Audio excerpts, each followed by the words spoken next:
India Pak സംഘർഷമുണ്ടായതിന് തൊട്ട് പിന്നാലെ നിരവധി സാമൂഹിക രാഷ്ട്രീയ മേഖലയിലുള്ളവർ ഏറിൽ തന്നെ കയറിയിട്ടുണ്ട്. കാരണം അവരുടെ നിരവധി വിമർശനങ്ങളും പരാമർശങ്ങളും ഒക്കെ ഒരു വിഭാഗം ആൾക്കാർക്ക് ഇഷ്ടപ്പെടില്ല, എന്നാൽ മറ്റൊരു വിഭാഗം ആൾക്കാർ അംഗീകരിക്കുകയും ചെയ്യുന്നുണ്ട്.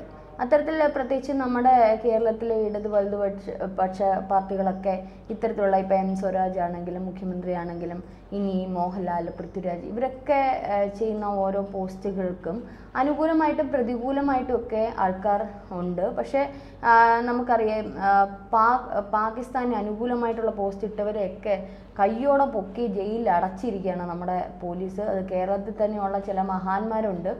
അപ്പോൾ അത്തരത്തിലുള്ള ഇന്ത്യ വിരുദ്ധ പ്രസ്താവനകളൊക്കെ നടത്തുമ്പോൾ പോലീസ് ഏറ്റെടുക്കുകയല്ല ചെയ്യുക, പോലീസ് പിടിക്കുകയല്ല ചെയ്യുന്നത്, ജയിലിൽ അടക്കണം, നല്ല തക്ക ശിക്ഷ തന്നെ നൽകണം. നമ്മുടെ ഇന്ത്യയിൽ നമ്മുടെ മണ്ണിൽ നിന്നുകൊണ്ട് നമ്മളുടെ അന്നം കഴിച്ചുകൊണ്ട് അങ്ങോട്ട് കൂറ് കാണിക്കുന്നവന്മാരെയൊക്കെ പൊക്കി പോലീസ് തന്നെ എടുത്ത് എന്താ പറയുക അറസ്റ്റ് ചെയ്യുകയല്ല, നല്ല ശിക്ഷ തന്നെ നൽകണം. അതവിടെ നിൽക്കട്ടെ. എന്ത് തന്നെയായാലും ഇപ്പോൾ പറഞ്ഞതുപോലെ രാഷ്ട്രീയ വിമർശനം, പ്രത്യേകിച്ച് LDFിൽ നിന്നൊക്കെ ആരൊക്കെ എന്തെങ്കിലും പോസ്റ്റ് ഇടുകയാണെങ്കിൽ അപ്പോൾ തന്നെ ഈ പറഞ്ഞതുപോലെ വലിയ വിമർശനങ്ങളാണ് സോഷ്യൽ മീഡിയയിൽ കാണുന്നത്. കാരണം അതിന് തക്ക കാരണങ്ങളുണ്ട്. രാജ്യസ്നേഹമാണ്, ഈ ജനങ്ങൾക്കുള്ള നമ്മുടെ രാജ്യത്തോടുള്ള സ്നേഹമാണ് അവർ അത് കാണിക്കുന്നത്.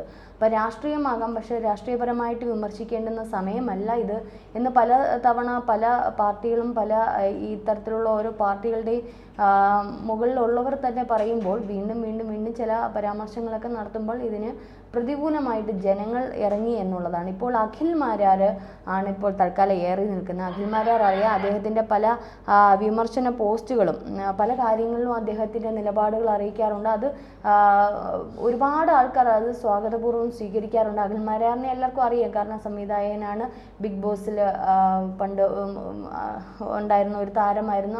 അത്തരത്തിലൊക്കെ അഖിൽ മാരാറിനെ മലയാളികൾക്ക് നല്ല പരിചയമുണ്ട്. മാത്രമല്ല അദ്ദേഹത്തിൻ്റെ ഈ പറഞ്ഞതുപോലെ ചില കാര്യങ്ങളിലുള്ള അദ്ദേഹത്തിൻ്റെ പരാമർശങ്ങളൊക്കെ എല്ലാവരും അംഗീകരിക്കാറുണ്ട്. അദ്ദേഹത്തിൻ്റെ നിലപാടുകൾ രാഷ്ട്രീയ ഭേദമന്യേ മതഭേദമന്യേ അദ്ദേഹം നടത്തുന്ന പല കാര്യങ്ങളും ഞാനും അനുകൂലിച്ചിട്ടുണ്ട്. പക്ഷേ ഇപ്പോൾ കോൺഗ്രസ് പാർട്ടി പൊതുവെ അറിയാമല്ലോ, ഇപ്പോൾ മോദി വിരുദ്ധത അല്ലെങ്കിൽ രാഷ്ട്രീയമായിട്ടുള്ള കാര്യങ്ങളൊക്കെ യുദ്ധത്തിനിടയിൽ പോലും ആദ്യമൊക്കെ പ്രകടിപ്പിച്ചെങ്കിലും പിന്നീട് അവർ അത് മാറ്റുകയും രാജ്യത്തിനോടൊപ്പം തന്നെ നിൽക്കുകയും ചെയ്തു. ഇപ്പോൾ ഈ ഒരു സംഘർഷം അവസാനിക്കുന്ന ഘട്ടത്തിലെത്തിയപ്പോൾ നിരവധി പേരാണ് ഇതിന് വിമർശനങ്ങളുമായിട്ട് വന്നത്. അത് രാഷ്ട്രീയ രംഗത്ത് എന്തിനാണ് അവസാനിപ്പിച്ചത്? കഴിഞ്ഞ ഇന്ദിരാഗാന്ധിയുടെ കാലഘട്ടത്തിൽ ഇത്തരത്തിലുള്ള കാര്യങ്ങൾ ഇല്ലായിരുന്നു. കാരണം അതിനു വേണ്ടി പോരാടിയ നമുക്കറിയാം, അമേരിക്ക അന്നത്തെ കാലത്തൊക്കെ വന്നപ്പോൾ പോലും സൗഹൃദമൊക്കെ നിങ്ങൾ മുന്നോട്ട് വരേണ്ട സൗഹൃദമൊക്കെ പിന്നീട് ഇപ്പോൾ ഞങ്ങൾക്ക് വലുത് ഞങ്ങളുടെ രാജ്യമാണ്, അതിനെതിരായിട്ട് ഒന്നും അടുക്കണ്ട എന്നുള്ളത്. പക്ഷേ ഇപ്പോൾ നമ്മളുടെ ഒരു സംഘർഷാവസ്ഥ അവസാനിക്കാൻ കാരണം അമേരിക്കയാണ്. അമേരിക്ക ഇതിനിടയ്ക്ക് വന്നതുകൊണ്ടാണ് ഈ ഒരു സംഘർഷാവസ്ഥ അവസാനിച്ചതും വെടിനിർത്തൽ പ്രഖ്യാപിച്ചതും എന്നൊക്കെ തരത്തിലുള്ള ആ ഒരു തീരുമാനത്തിലേക്ക് എത്തുമ്പോൾ തീർച്ചയായും വിദ്വേഷജനകമായിട്ടുള്ള വിരോധാഭാസമായിട്ടുള്ള കമൻറ്റുകളൊക്കെ അല്ലെങ്കിൽ സോഷ്യൽ മീഡിയയിലൊക്കെ പ്രചരിക്കുന്നുണ്ട്.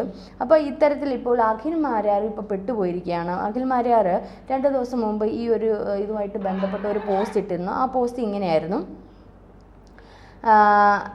അതിനു മുമ്പൊക്കെ ഇപ്പോൾ ഓപ്പറേഷൻ സിന്ദൂർ നടന്ന സമയത്തൊക്കെ അഖിൽ മാരാർ ഈ പറഞ്ഞതുപോലെ നമ്മുടെ സൈന്യത്തിനോടൊപ്പം അല്ലെങ്കിൽ രാജ്യത്തിനോടൊപ്പം എന്നുള്ള തരത്തിലും അതേപോലെ തന്നെ ഇവർക്ക് ഓരോ ദിവസം അപ്ഡേറ്റ് ചെയ്യുമായിരുന്നു പോസ്റ്റുകൾ. ഭയങ്കര എന്താ പറയുന്നത്, അവന്മാരെ തച്ചുടയ്ക്കണം, തീവ്രവാദം ഇല്ലാതാക്കണം എന്നുള്ള തരത്തിലുള്ള പോസ്റ്റുകൾ. പക്ഷേ ഈ ഒരു സംഘർഷം പെട്ടെന്ന് നിർത്തലാക്കിയപ്പോൾ അതിനെ വിമർശിച്ചുകൊണ്ടാണ് അഖിൽ മാരാർ പോസ്റ്റ് ഇട്ടത്.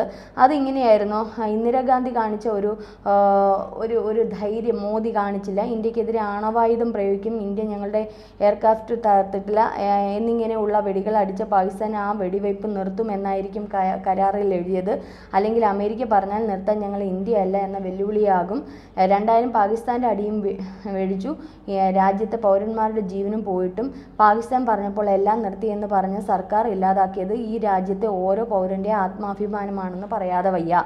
വെടിനിർത്തൽ കരാർ ലംഘിച്ചു, നമ്മുടെ ഒരു ജവാനെ വരെ കൊന്ന പാകിസ്ഥാനെ ഈ രായ്ക്ക് രാത്രി പാഠം പഠിപ്പിക്കാൻ കഴിഞ്ഞില്ല എങ്കിൽ മോദി വെറും ഗീർവാണം മോദിയാകും എന്നൊക്കെ തരത്തിൽ പഴശ്ശിരാജ മുതൽ വീര ശിവജി വരെ ഓർമ്മിക്കപ്പെടുന്നത് അഭിമാനമാർക്ക് മുന്നിലും പണയം വയ്ക്കാതെ ധീരമായി പോരാടിയതിൻ്റെ പേരിലാണ്. ട്രംപ് അമേരിക്കൻ പ്രസിഡന്റ് ആയാൽ മതി, ലോക പ്രസിഡന്റ് ആവേണ്ട എന്ന് പറഞ്ഞ ബേബി സഖാവും ട്രംപിൻ്റെ പ്രസ്താവന എടുത്തു കാട്ടിൽ കളഞ്ഞ പാകിസ്ഥാനും ട്രംപ് പറയുന്നത് കേട്ട് താളം തുള്ളിയ കേന്ദ്ര സർക്കാർ എന്നൊക്കെ തരത്തിൽ ഒരു മോദിക്കെതിരായിട്ടുള്ള, ഇപ്പോൾ രാജ്യത്തിനെതിരായിട്ടല്ല മോദിക്കെതിരായിട്ടുള്ള ഒരു പോസ്റ്റ് ഇട്ടിരുന്നു. അതിൻ്റെ പുറകെയാണ് ഇത്തരത്തിൽ അഖിൽ മാരാറിന് വലിയ രൂക്ഷ വിമർശനം സോഷ്യൽ മീഡിയ ഉണ്ടായത്. അപ്പോൾ അഖിൽ മാരാർ അതിനെതിരെ ഇപ്പോൾ ഒരു പോസ്റ്റ് ഇട്ടിരിക്കുകയാണ്. അത് ഇത്തരത്തിലാണ് ആ ഒരു പോസ്റ്റ് വരുന്നത്. 2 ദിവസം മുൻപ് വരെ വലിയ രാജ്യസ്നേഹിയായിട്ടാണ് എല്ലാവരും എന്നെ കണ്ടത്. ഇന്നിപ്പോൾ എന്നെ രാജ്യദ്രോഹിയായിട്ട് വിളിക്കുന്നു. ഇത് കാണുമ്പോൾ എൻ്റെ സംശയം രാജ്യത്തെ സ്നേഹിക്കുന്നതാണോ കേന്ദ്ര സർക്കാരിനെ അനുകൂലിക്കുന്നതാണോ രാജ്യസ്നേഹം എന്നതാണ്. കേന്ദ്രം എടുത്ത പല തീരുമാനങ്ങൾ അംഗീകരിക്കുകയും പിന്തുണ നൽകി അഭിപ്രായം പങ്കുവയ്ക്കുകയും ചെയ്തിട്ടുള്ള എനിക്ക് അവരുടെ അഭിപ്രായങ്ങൾ വിയോജിപ്പ് രേഖപ്പെടുത്താനുള്ള അവകാശമുണ്ടെന്ന് ഞാൻ മനസ്സിലാക്കുന്നു. പാകിസ്ഥാൻ ഇന്ത്യൻ മണ്ണിൽ ഇനി ഒരിക്കലും കയറരുത്. പാകിസ്ഥാനെ ഭൂമുഖത്ത് നിന്നും തുടച്ചു നീക്കണം എന്നാഗ്രഹിക്കുന്ന ഒരാളാണ് ഞാൻ. ഒരു പക്ഷേ നിങ്ങൾ ചിന്തിക്കുന്നതിനേക്കാളും വലിയ രാജ്യസ്നേഹി. അതുകൊണ്ടാകാം എനിക്ക് അമേരിക്ക ഇടപെട്ടു ഇന്ത്യ ശരിവെച്ച ഈ തീരുമാനം ഉൾക്കൊള്ളാൻ കഴിയാതെ പോകുന്നതും. ലോകത്ത് വലിയൊരു ശക്തിയായി മാറാനുള്ള സ്വർണ്ണാസനം നമ്മൾ നഷ്ടപ്പെടുത്തി എന്ന് വിഷമമുണ്ടായത്. രണ്ടായാലും ആർമിയുടെ വിശദീകരണത്തിൽ നിന്നും ഇന്ത്യ ഭീകര കേന്ദ്രങ്ങൾ മാത്രം തകർക്കുക എന്ന ലക്ഷ്യം മാത്രം മുന്നിൽ നിർത്തി എന്ന് പറയുമ്പോൾ നമ്മുടെ ആഗ്രഹങ്ങൾക്ക് പ്രസക്തിയില്ല. ഏറ്റെടുത്ത കർമ്മം അതിമനോഹരമായി പൂർത്തിയാക്കിയ സൈന്യത്തിന് ഹൃദയം നിറഞ്ഞ അഭിനന്ദനങ്ങൾ എന്നൊക്കെ പറഞ്ഞിട്ടുള്ള ഒരു പോസ്റ്റാണ്. അപ്പം എനിക്ക് അഖിൽ മാരാറോട് ചോദിക്കാനുള്ളത്, അഖിൽ മാരാർ എന്താണ് ഈ ഇങ്ങനെ യുദ്ധമായി, ഇതിപ്പോൾ ഒരു സംഘർഷമാണ്, അത് പിന്നീട് യുദ്ധമായിട്ട് കണ്ടിന്യൂ ചെയ്ത് പാകിസ്ഥാൻ്റെ കാര്യം പോട്ട് നമ്മുടെ രാജ്യത്തിൻ്റെ ജനങ്ങളെ പോലും അവരുടെ ജീവന് പോലും ഭീഷണിയാകുന്ന ഒരു യുദ്ധം എന്നൊക്കെ പറയുന്നത് ഇവർ പറയുന്നതിൽ അപ്പുറത്തുപ്പുറത്ത് നിന്ന് പൊട്ടാസ് പൊട്ടിക്കുന്നത് പോലെ അല്ല. അത് നമ്മൾ കാണുന്നതാണ്. ഗാസ ആയാലും ഇസ്രായേലിൻ്റെ ആയാലും യുക്രൈൻ, റഷ്യ, ഇങ്ങനെയുള്ള പല യുദ്ധങ്ങളും നമ്മുടെ കൺമുൻപിൽ ഇപ്പോൾ കണ്ടുകൊണ്ടിരിക്കുകയാണ്. അതിന് മുന്നേ നമ്മൾ കാണുന്നുണ്ട്. കാർഗിൽ യുദ്ധം ഉൾപ്പെടെയുള്ള നമ്മൾ കാണുന്നുണ്ട്. അപ്പം ഒരു യുദ്ധമുണ്ടായാൽ നമ്മുടെ ഇന്ത്യയെ രക്ഷിക്കാൻ, അല്ലെങ്കിൽ ഇന്ത്യയിലെ എല്ലാ ജനങ്ങളെയും ഒരുപോലെ രക്ഷിക്കാൻ മാത്രം അത് ഒരു യുദ്ധത്തിനും പറ്റില്ല. ജനങ്ങളെ രക്ഷിക്കാൻ ഇപ്പോൾ കേന്ദ്ര സർക്കാരിനോ അല്ലെങ്കിൽ സൈന്യത്തിനെ കഴിയത്തില്ല. കാരണം നമുക്കും ഈ പറഞ്ഞതുപോലെ ജീവനുകൾ നഷ്ടപ്പെടും. നമ്മുടെ ഇപ്പോൾ ഈ ഒരു സംഘർഷത്തിൽ പോലും നമ്മുടെ ജവാന്മാരുടെ ജീവൻ നഷ്ടപ്പെട്ടിട്ടുണ്ട്. അപ്പോൾ ഇത്തരത്തിൽ നമുക്ക് നഷ്ടങ്ങൾ ഉണ്ടാവാൻ സാധ്യതയുണ്ട് ഒരു യുദ്ധം വരുമ്പോൾ.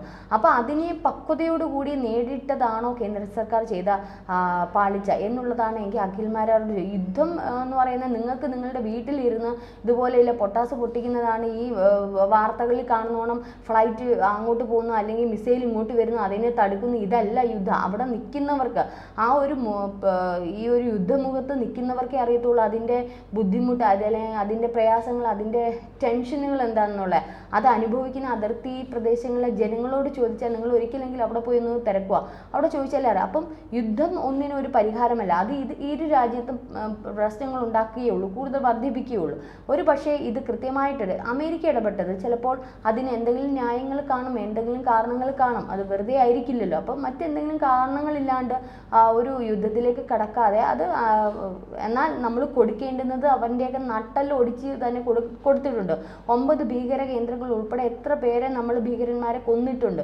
അപ്പോൾ ഇന്ത്യക്ക് നേരെ പ്രയോഗിച്ച് ഒറ്റെണ്ണം പോലും അവന് അല്ലെങ്കിൽ ഇന്ത്യൻ ജനങ്ങളെ നശിപ്പിക്കത്തക്ക രീതിയിൽ ഒന്നും അവർക്ക് ചെയ്യാൻ പറ്റില്ല. അപ്പോൾ കൊടുക്കേണ്ടത് ഇന്ത്യ അവൻ്റെ പാളയത്തിൽ ഇറങ്ങി തന്നെ കൊടുത്തു. ഒരു പക്ഷേ ഒരു രാജ്യം അങ്ങനെ ചെയ്തിട്ടുണ്ട്. അവൻ്റെ പാളയത്തിൽ ഇറങ്ങി തന്നെ കൊടുക്കുകയും പാകിസ്ഥാൻ ഏകദേശം മനസ്സിലാവുകയും ചെയ്തു ഇനി ഇവരോട് കളിച്ചാൽ പണി കിട്ടുമെന്നുള്ളത്. ഇനി ഒരു തൊടുപ്പ് ഇങ്ങോട്ട് തൊടുത്താൽ ഇനി അടുത്തത് കൊടുക്കുക തന്നെ ചെയ്യും. അങ്ങനെയാണ് ചെയ്തത്. അല്ലാതെ ഒരു യുദ്ധം എന്നുള്ള രീതിയിലേക്ക് പോകുമ്പോൾ അത് ഒരു പക്ഷേ നമ്മുടെ ജനങ്ങളുടെ ജീവനും സ്വത്തിനും, അല്ലെങ്കിൽ സ്വത്ത് പോട്ടെ ജീവന് വരെ ആപത്തുണ്ടാകും. നമ്മുടെ കുഞ്ഞുങ്ങൾ അനാഥമാകുന്ന ഒരു സ്ഥിതിവിശേഷങ്ങളൊക്കെ നമുക്കും ഉണ്ടായെന്ന് വരും.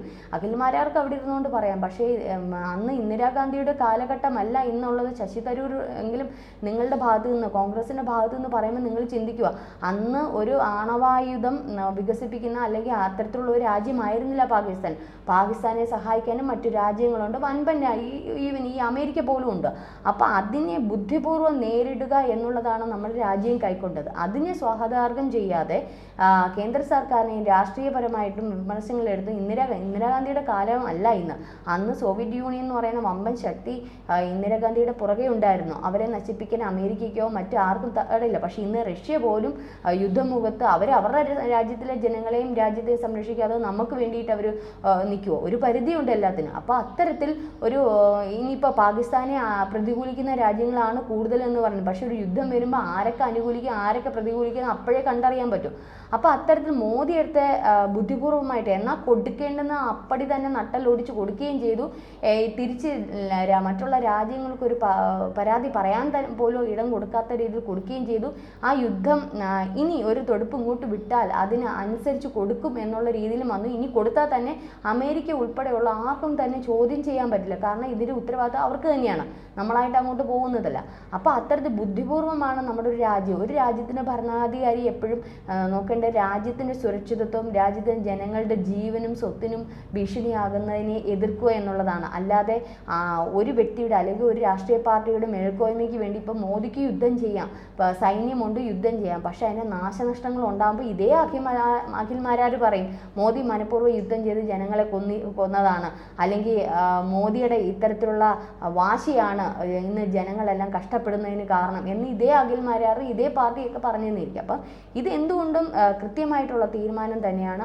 അതിന് അഖിൽമാരാർ ഉൾപ്പെടെയുള്ളവർ, നമ്മുടെ രാഷ്ട്രീയക്കാർ, നമ്മുടെ സിനിമാ പ്രവർത്തകർ, നമ്മളുടെ ജനങ്ങളെ സ്വാധീനിക്കുന്നവർ കേന്ദ്രത്തിനോടൊപ്പം തന്നെ നിലനിൽക്കണം. ഏതൊരു കാര്യം ഒറ്റയ്ക്കെടുക്കുന്ന തീരുമാനമില്ല, പാർലമെൻറ്റ് ചർച്ച ചെയ്ത് അവർ വേണ്ടുന്ന തീരുമാനം എടുത്തതായിരിക്കും, അതിന് വേണ്ടുന്ന കൃത്യതയുണ്ടായിരിക്കും. അല്ലാതെ ഒറ്റയ്ക്കോ അല്ലെങ്കിൽ ഒരു രാഷ്ട്രീയ പാർട്ടിക്കാർക്ക് മാത്രം എടുക്കുന്നതല്ല എന്നുള്ളൊരു ബോധവും കൂടി അഖിൽമാരാർക്ക് ഉണ്ടാകണമെന്നാണ് ഞാൻ ആഗ്രഹിക്കുന്നത്.